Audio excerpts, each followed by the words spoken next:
Innal hamdalillah nahmaduhu wa nasta'inuhu wa nastaghfiruh wa na'udzu billah min syururi anfusina wa min sayyiati a'malina.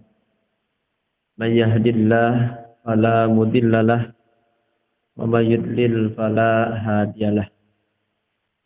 Asyhadu an la ilaha illallah wahdahu la syarikalah wa asyhadu anna Muhammadan abduhu wa rasuluh allazi la nabiyya ba'dah. Amma ba'du. A'udzu billahi minasy syaithanir rajim. Falam tajidu ma'an fatayammamu sa'idan thayyiban. Al-ayah. Hadirin ikhwatu iman, jamaah Al-Kautsar yang dirahmati Allah Subhanahu wa taala. Malam ini tema kajian yang akan kita bahas melanjutkan tema bulan yang lalu, yaitu masih seputar fikih toharoh. Fikih tentang bersuci. Secara khusus babnya adalah babut tayamum, yaitu bab tentang tayamum.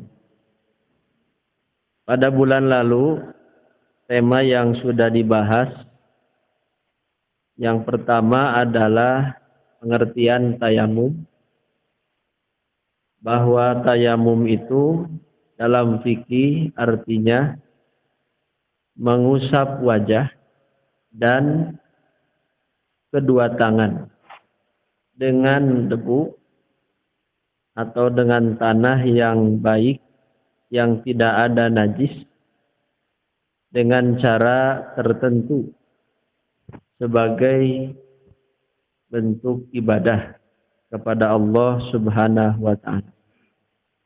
Itulah yang disebut dengan tayamum.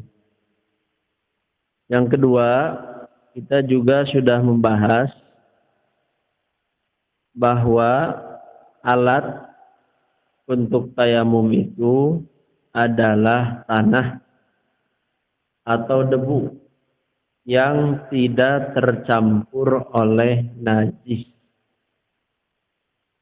Kalau alat untuk berwudu dan mandi adalah air, maka alat untuk tayamum itu tanah atau debu. Bisa dibaca dalilnya An-Nisa 43. Kemudian yang ketiga sudah juga kita bahas hukum. Hukum tayamum adalah rukhsah. Di melaksanakan tayamum adalah rukhsah. Rukhsah itu hukum. Kebalikannya disebut azimah. Kalau kita berhadas, kemudian untuk membersihkannya kita diwajibkan wudu jika hadas kecil, dan mandi jika hadas besar, maka mandi dan wudu itu disebutnya azimah. Jadi azimah itu hukum yang ditetapkan pada keadaan awalnya, ya. Keadaan semula. Tidak ada uzur, tidak ada halangan, maka yang pokok bersuci itu dengan wudu atau mandi. Ini disebutnya apa? Azimah. Ketika ada halangan yang di dalam syariat disebutnya uzrun, uzur, maka lahirlah perubahan hukum. perubahan hukum dari yang sulit menjadi mudah, maka di dalam fikih disebut rukhsah. Jadi kita harus kenal istilah rukhsah. Rukhsah itu apa? Perubahan hukum dari yang asalnya sulit menjadi mudah. Rukhsah dalam fikih ada dua macam rukhsah itu. Ada yang disebut rukhsah fi'lin, keringanan untuk mengerjakan yang dilarang.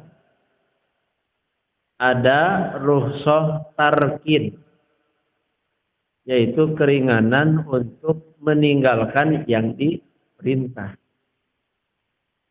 Misalnya, hukum asalnya bangkai itu haram atau halal. Hukum asalnya azimahnya berarti haram. Lalu orang dalam keadaan terdesak, terpaksa, yang bisa mengakibatkan kematian, maka bisa berubah yang haram itu menjadi mubah. Namanya rukhsah fi'lin. Mengerjakan yang asalnya dilarang. Itu namanya rukhsah fi'lin. Yang kedua rukhsah tarkin. Meninggalkan yang asalnya diperintah. Seperti wudu asalnya diperintah. Kemudian mandi asalnya diperintah. Lalu ditinggalkanlah wudu dan mandi itu karena adanya uzur. Namanya rukhsah tarkin. Rukhsah dengan cara meninggalkan. Nah, itulah dua macam rukhsah. Maka tayamum itu kedudukannya rukhsah sebagai badal pengganti untuk wudu dan mandi. Nah, itu secara hukumnya. Dari mana keterangan adanya syariat tayamum itu? Nah, ini yang disebut fikih. Jadi orang yang fikih itu dia tahu hukum. Al-ilmu bil ahkam, dia tahu hukum. Hukumnya apa? Perbuatannya apa? Hukumnya adalah, perbuatannya adalah tayamum. Hukumnya adalah rukhsah. Dalilnya adalah, jadi diajar fikih mah tilu. Jangan lepas dari 3 komponen. Apa amalnya? Yang kedua, bagaimana hukumnya? Yang ketiga, dari mana dalilnya? Gampangnya diajar fikih mati lu. Andina prosesna ngararadul jadi teu parariki. Ya. Apa yang membuat orang jadi tidak fikih? Tidak mau belajar. Tidak mau tahu dalil, tidak mau tahu hukum syariat. Padahal indikator seseorang menjadi orang baik dalam pandangan Allah, orang yang fikih. Man yuridillahu bihi khairan yufaqihu fiddin.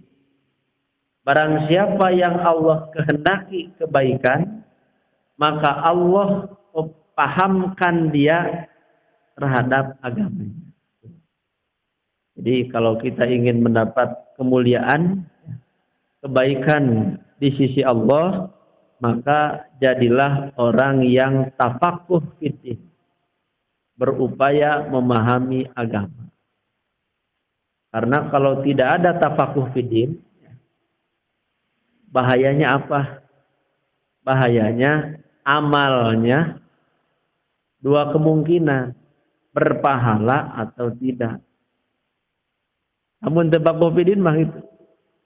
Kalau orang mengamalkan syariat Islam tanpa didasari pemahaman terhadap agama, 2 kemungkinan, pahala naletik atau tidak ada pahala sama sekali. Kalau tidak tafakuh, artinya, nah, disinilah pentingnya memahami agama melalui rujukan Quran dan Sunnah. Nah, selanjutnya kita masuk pada pembahasan yang keempat dari subbahasan tayamum, yaitu syurutut tayamum, syarat-syarat tayamum. Kalau kita mendengar syarat, dalam fikih kan sudah tidak asing. Ada yang disebut syarat, ada yang disebut rukun, ada yang disebut sabab, ada yang disebut mani', penghalang. Nah, apa itu syarat? Kami nguping syarat, naon dari syarat? Naon syarat? Syarat teh syaratnya naon? Usul fikih, ulama usul fikih mendefinisikannya begini. Ieu mah ieu nya tong icip memahaminya ya. Syarat itu sesuatu yang dengan tidak adanya maka tidak ada hukum. Dengan adanya belum tentu ada hukum. Eta syarat. Artos gitu. Kalau tidak ada syarat, maka hukum tidak ada. Syaratnya tidak terpenuhi, tidak ada hukumnya. Kalau ada syarat, belum tentu hukumnya jadi ada. Aya, aya oge jadi teu aya. Nah, inilah yang disebut syarat. Maksudnya, ari syarat mah mual menyendiri. Syarat itu tidak berdiri sendiri. Syarat itu harus didukung oleh beberapa syarat lain. Kira-kira syarat sholat di antaranya bersuci. Nah, apakah dengan sholat itu bersuci sah sholatnya? Belum tentu. Bersuci tapi tidak menutup aurat tidak sah. Menutup aurat tidak bersuci tidak sah. Bersuci menutup aurat tidak menghadap kiblat tidak sah. Jadi yang disebut syarat ada dia belum tentu hukumnya jadi ada. Maka syarat itu tidak bisa menyendiri. Harus dilengkapi oleh syarat-syarat yang lain. Itu yang disebut dengan syarat. Melebar sedikit, pakai contoh lain sebelum bab tayamum ya. Syarat pembagian waris apa? Ya, mengenang 3 tahun yang lalu ya, kestamat Faroid kan. Syarat bagi waris naon? 1, meninggalnya bukan karena dibunuh. Meninggal beneran. 2, ada yang hidup. Ada ahli waris yang hidup beneran. Atau dipandang hidup. Dipandang hidup teh nulungit. Orang hilang. Saya kemarin menangani kasus orang hilang. Di kasus nate sudah wafat. Ada 1 anak yang hilang. Anaknya 4. Yang 4 anaknya 5. Yang 4 ada, yang 1 hilang. Kumaha cenah eta anu hilang? Saya jawab, nepi ka kiamat tungguan. Sampai ada laporan bahwa dia meninggal. Karena orang hilang bukan orang mati. Beda kan? Apa itu orang hilang? Orang hilang adalah orang yang masih hidup, tidak diketahui. Berarti bukan orang mati. Maka saya sampaikan kepada keluarga ahli waris, jatahnya jangan diambil, disimpan dulu sampai ada keterangan orang hilang itu diketahui hidup dan tidak. Namun nepi ka kiamat can kapanggih geus meunang pahala. Karena kita berupaya untuk menyerahkan haknya kepada orang yang hilang itu. Walaupun belum ketemu. Makanya aya nama kan aya medsos. Cek di internet umum ke. Jangan dianggap itu tidak ada nilai pahala. Itu artinya berupaya untuk memberikan haknya. Nah itu ya. Itu yang kedua. Ada yang meninggal beneran, bukan dibunuh. Ada yang hidup beneran, walaupun orang hilang. Sekalipun orang gila, kalau hidup ahli waris tetap dapat waris. Kamari aya artis nu beunghar kan anak kecil ya. Sekalipun anak kecil tetap dapat waris. Syaratnya terpenuhi. Ya. Hanya nanti ada hukum lain. Tidak boleh menguasai harta. Kecuali ada yang menjadi wakil. Nah yang ketiga syarat waris adalah mengetahui hukum ilmu waris. Nah itu syarat. Kalau syarat terpenuhi maka sah pembagiannya. Nah sekarang kita masuk pada syarat tayamum. Apa saja syarat tayamum itu? Yang pertama adalah an-niyatu, niat. Karena niat itu adalah satu di antara syarat diterimanya ibadah. Sedangkan tayamum bagian dari ibadah. Maka tayamum wajib niat, pakai niat. Dalilnya terus alapalnya innamal a'malu binniyat. Apa niatnya? Niatnya itu dalam hati bahwa saya menjadikan tayamum sebagai syarat sah sholat pengganti wudu atau mandi. Ya. Tanpa disyaratkan talafud. Talafud niat bukan niat. Jadi melapadkan niat berbeda dengan niat. Kalau niat itu pekerjaan hati, kalau talafud itu pekerjaan lisan. Ini kena dibentenkeun itu.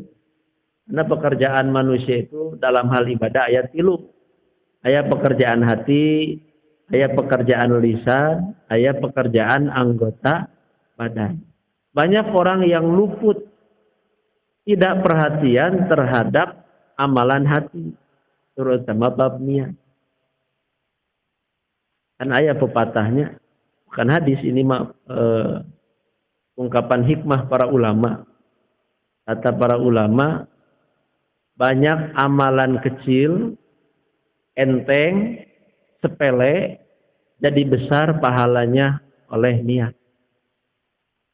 Banyak amalan besar, berat, tapi jadi leutik pahalana lantaran niat riwayat. Jadi ini pentingnya niat di dalam beramal. Artinya kita bab niat.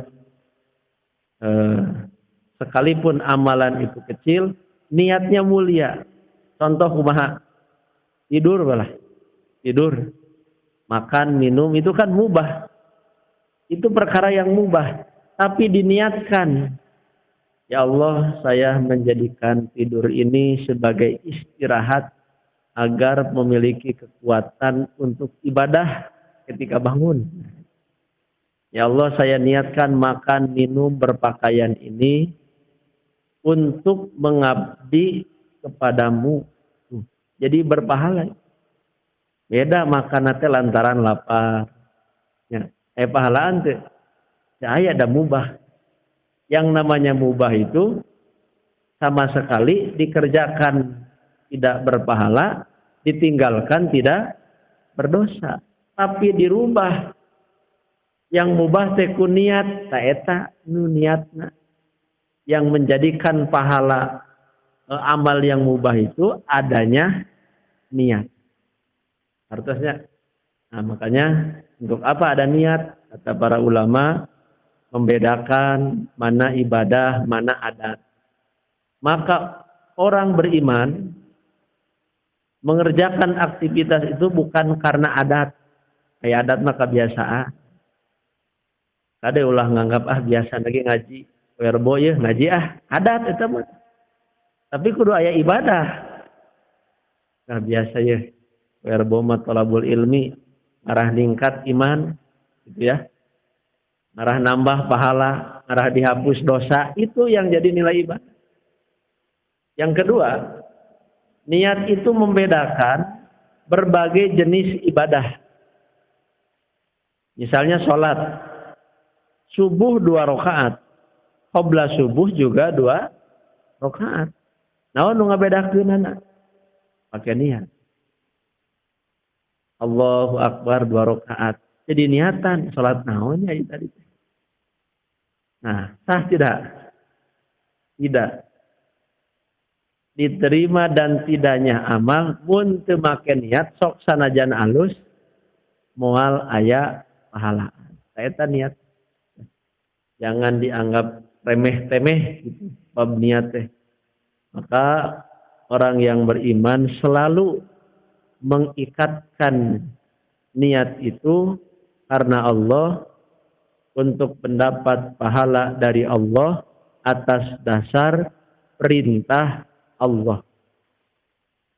Termasuk di dalam melaksanakan tayamum. Yang kedua, syarat tayamum itu dianggap sah jika dia seorang muslim beragama Islam. Orang kafir tayamum nanaon malah pahala. Ya. Tidak sah amalan Islam dikerjakan oleh kafir gitu. Semua bukan hanya tayamum. Aya kan di urang sok mun musim kurban. Kita kurban di Cina orang kafir. Tapi dong bukan sebagai kurban. Naon lebetna? Sodako sana sudah mual pahala itu. Nah, hibah secara umum. Pemberian secara umum disebutnya hibah. Makanya engkewe ieu mah tanggal 15 dipencit tina naon. Ya. Tidak jadi syarat sah. Nah, itu syarat kedua, Islam. Syarat ketiga adalah berakal. Tidak sah tayamum bagi orang yang tidak berakal seperti orang gila atau orang yang tidak sadar. Jadi tayamum bari ngalindur. Begitu beres tayamum, dia sadar bahwa dia tayamum. Maka tayamumnya harus diulang. Anjal magering teh apa? Gagal tayamum, tidak sadar. Haruskeun. Tadi teh naonan aduh Kak, tayamum gitu. Nah, tidak sah. Dalam keadaan tidak sadar, maka harus diulang. Yang keempat, syarat tayamum itu adalah dewasa bagi orang yang dewasa. Tidak sah tayamum bagi yang belum dewasa, yaitu orang yang di bawah 7 tahun ya, atau yang belum balik. Sekalipun anak kecil itu tayamumnya tidak dianggap sah, tapi untuk tarbiyah pendidikan dianjurkan agar diajarkan. Nu menang pahala sahaja. Nu ngajarkeun. Jadi anak kecil oleh kita orang tuanya dididik, diajar saum, diajar sholat, diajar baca Quran. Nah, dalam hal ini karena mereka belum menjadi mukallaf, sedangkan mukallaf itu menjadi syarat berpahala dan berdosanya, tidak dikaitkan pahala dan dosa bagi mereka. Makanya memerintah supaya sholat 7 tahun, eta teh ke orang tua atau ke anak. Karena ayat hadis nyebutkeun, perintahkan anak kalian muru auladakum bisolat, untuk sholat. Wahum sab'u sinin, pada saat usia mereka 7 tahun. Jadi perintah Nabi teh ka urang atau ke anak? Ke mukallaf. Makanya orang tua yang tidak melaksanakan kewajiban untuk memerintah sholat kepada anak, dosa. Ya. Karena perintah agar memerintahkan sholat kepada anak 7 tahun itu untuk mukallaf. Mun anak sholat, dosa kan belum mukallaf, belum balik, belum berakal. Tapi orang tuanya yang memerintah kepada anak untuk sholat, itulah yang menjadi nilai pahala. Sebaliknya, Jika tidak memerintah, maka berdosa. Selanjutnya adalah yang kelima, sulit menggunakan air. Ini syarat.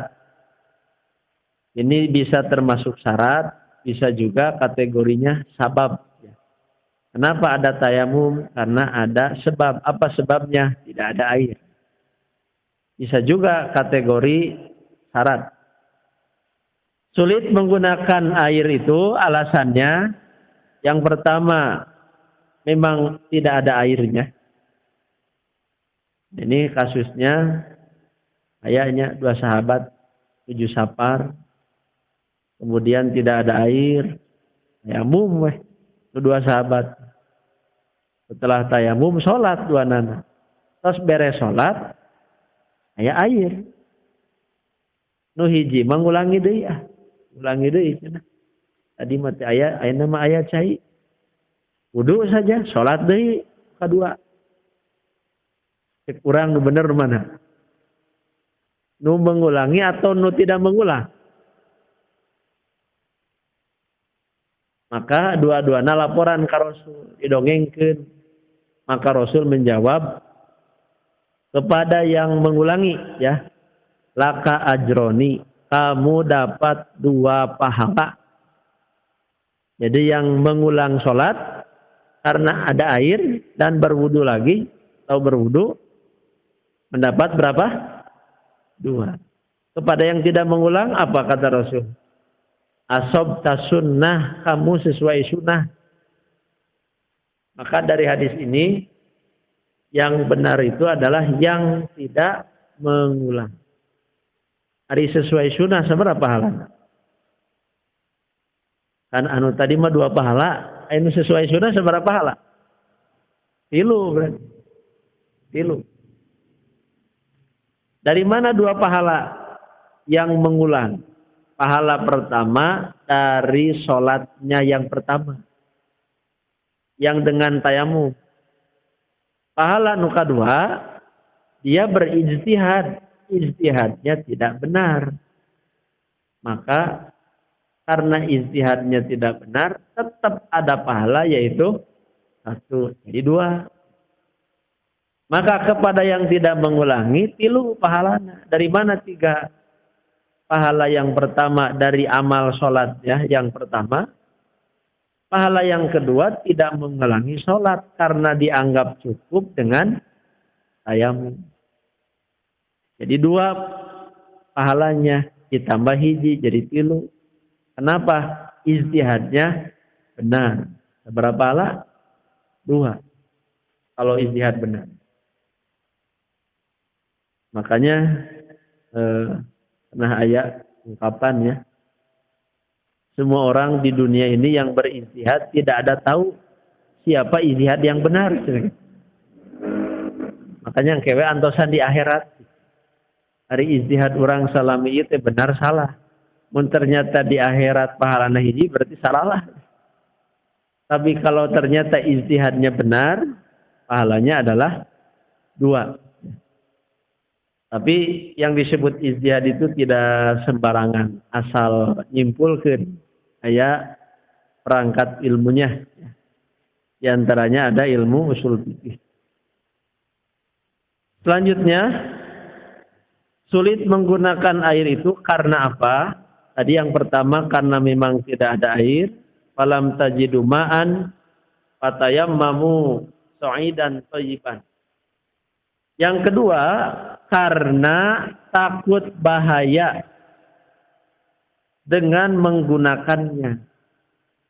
Berarti apa nih? Sakit, ya. Misalnya takut bahayanya ada bagian anggota tubuh yang jika terkena air akan merasa sakit, kayak. Maka ini yang menjadi sebab bolehnya tayamum. Atau ketika safar. Jadi nalika safar pada tayamum, boleh tidak? Lamun kieu safar aya cai. Safar aya cai, wudu tayamum. Kalau melihat keterangan hadis ya, yang saya baca dalam Sahih Bukhari itu, Rasul ketika safar tertinggal di belakang, para sahabat di depan, kemudian para sahabat berwudu. Maka Rasul berpesan dari kejauhan sambil berteriak, "Wailul lil aqab minan nar." Hati-hati tumit-tumit kalian dari api neraka. Berarti apa yang dipahami dari hadis itu? Sekalipun orang safar, kemudian ada rukhsah untuk tayamum, Rasul mencontohkannya tetap berwudu.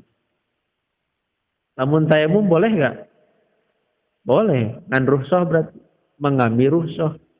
Kalau mengambil wudu berarti ngambil apa? Azimah. Gitu. Seperti safar lah, safar. Antara jama, kosor. Mau dijama silahkan. Tersapar teh. Teh dijama, ge, naon. Berarti mengambil apa? Azimah. Ketika mengambil jama, mengambil rukhsah. Dalam kasus bab wudu mah ternyata Rasul berwudu sekalipun dalam keadaan safar.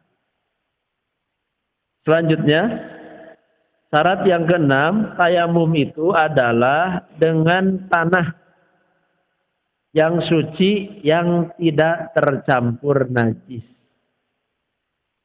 Lamun taneuna teh ragu urang teh ya. Jika nama aya najis. Boleh tidak? Agama mengajarkan al-yaqinu la yuzalu bisyak. Yang yakin tidak hilang dengan yang ragu.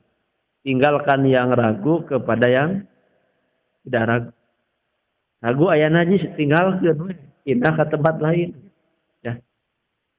Tapi kalau yakin ieu mah tidak ada najis, yakin debunya bersih dari najis, maka itu dibolehkan. Kemudian selanjutnya bagian E, ada dua lagi ya. Apa saja hal-hal yang membatalkan tayamum?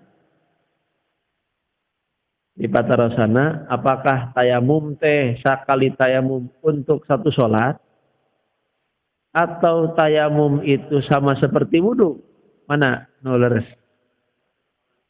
Nah, gitu. Berdasarkan hadis dhaif gitu. Jadi tayamum untuk satu kali sholat, kalau tidak salah nanti cek di Bulughul Maromnya, itu hadisnya lemah.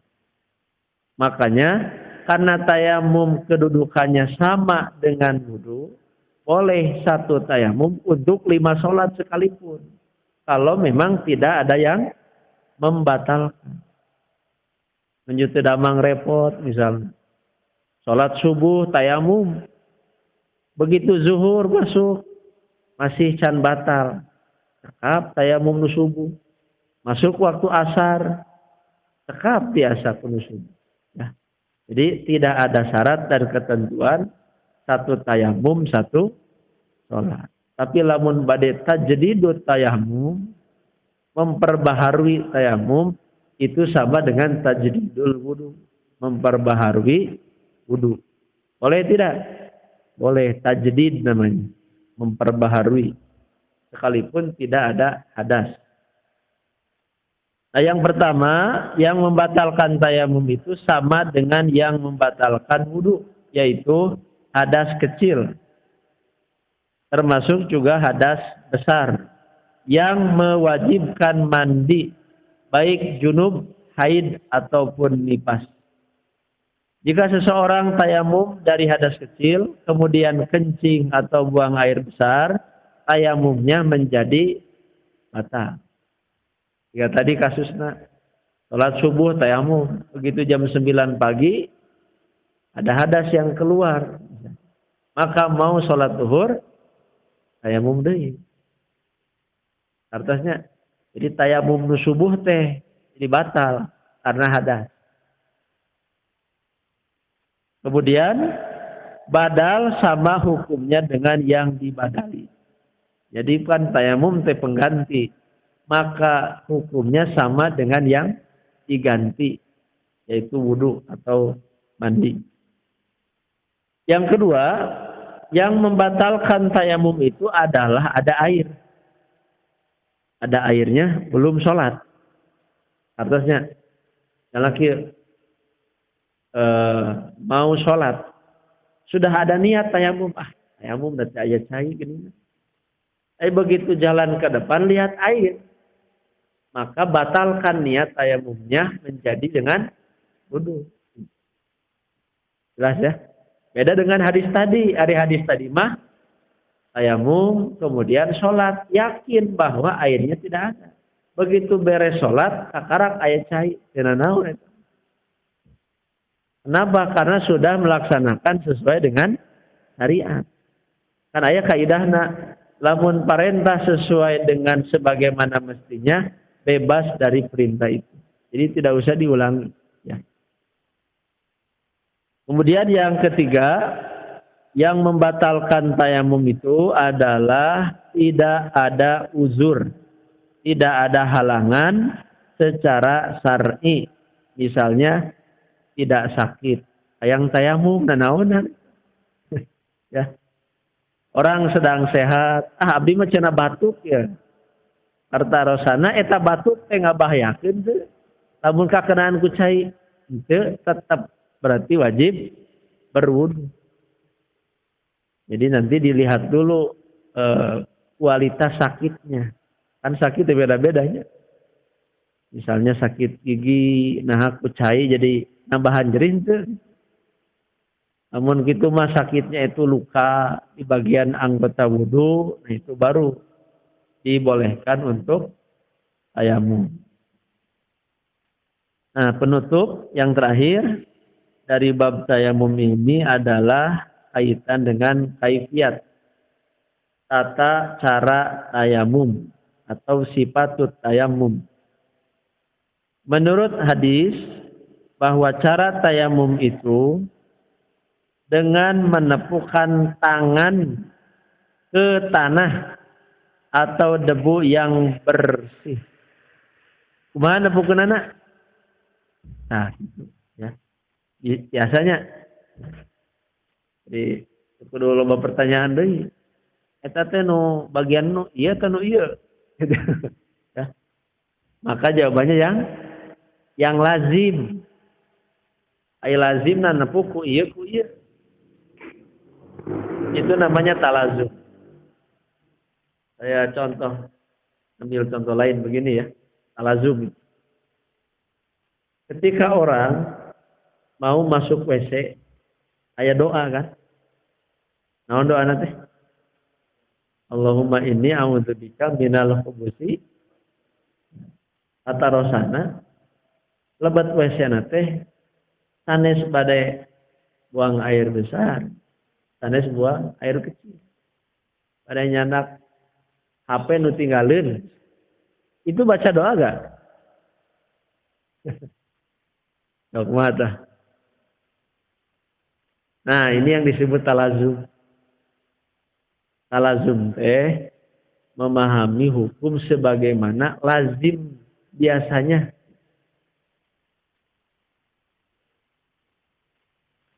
Itu dari jadi dalil. Lamun mual bade gitunya, mual bade kencing, buang air besar, tidak ada syariat. Karena bahasa hadisnya khola. Ari khola teh. Ini fikihnya melebar lagi.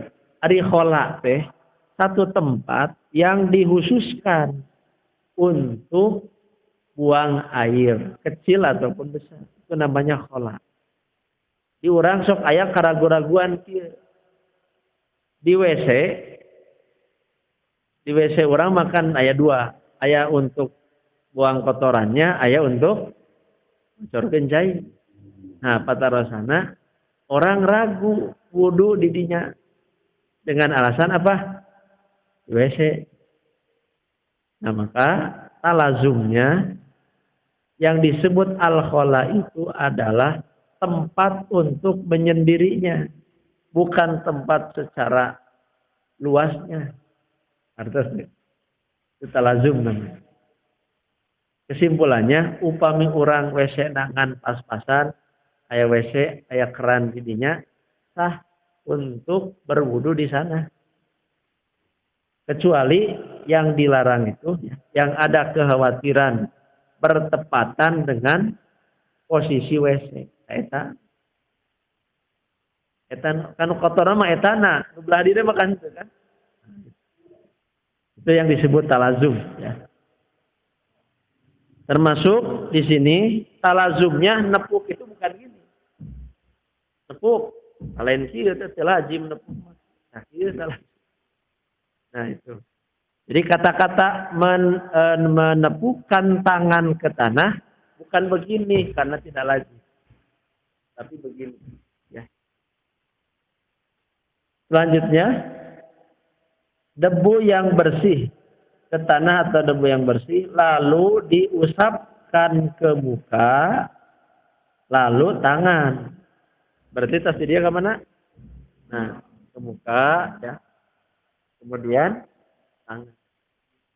Nah, di riwayat sanes aya ya ditiup ya. Wa napaho.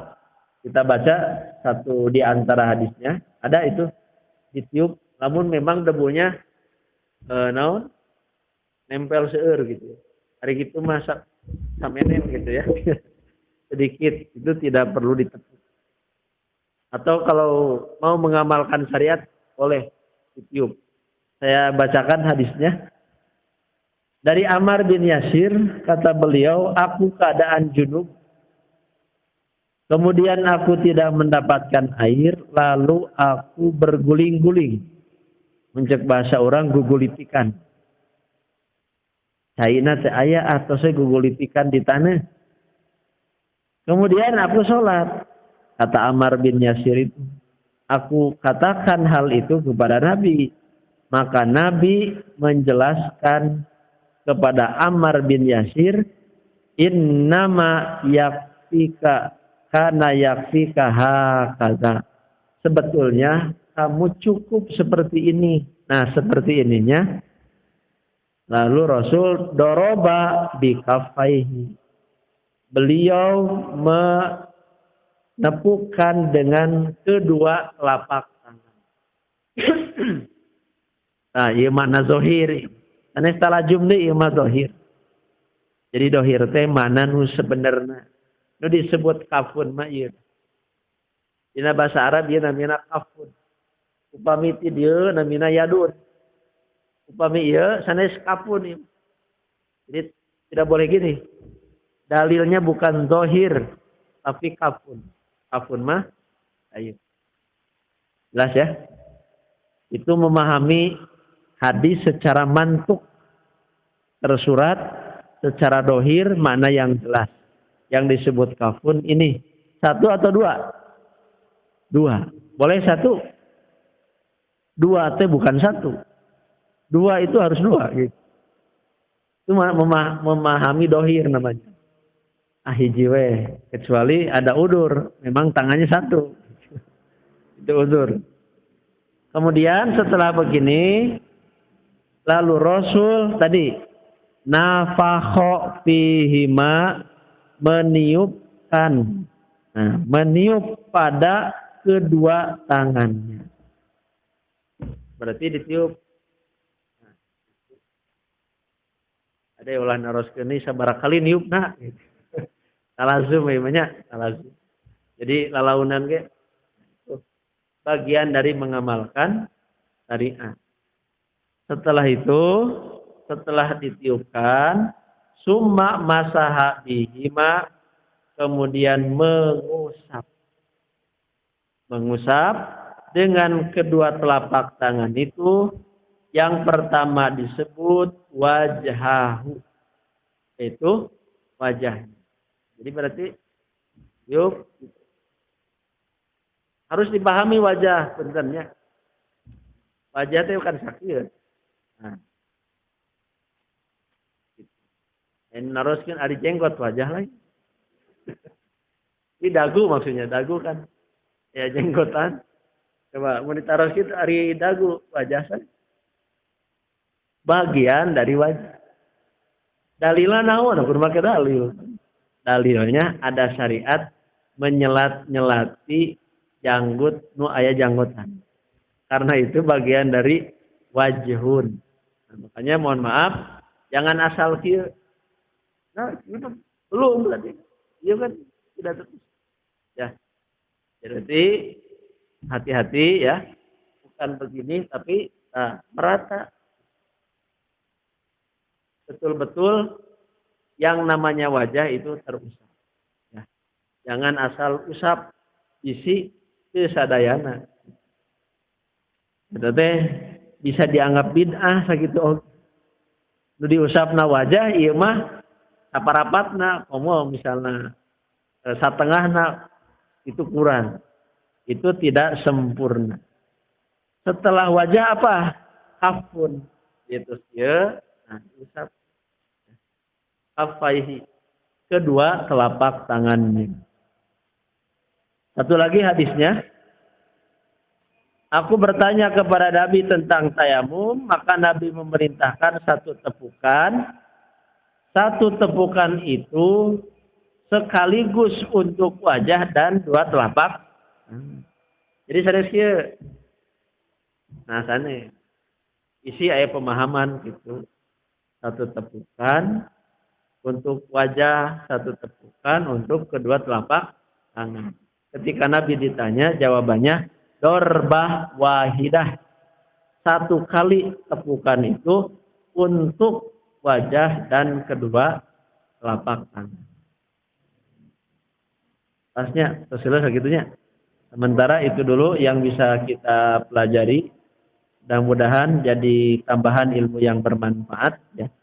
Sebagai pedoman di dalam mengamalkan syariat tayamum. Insyaallah untuk bulan yang akan datang itu bab najis dan bagaimana cara membersihkannya. Aqulu qouli hadza wa astaghfirullah li wa lakum. Assalamualaikum warahmatullahi wabarakatuh.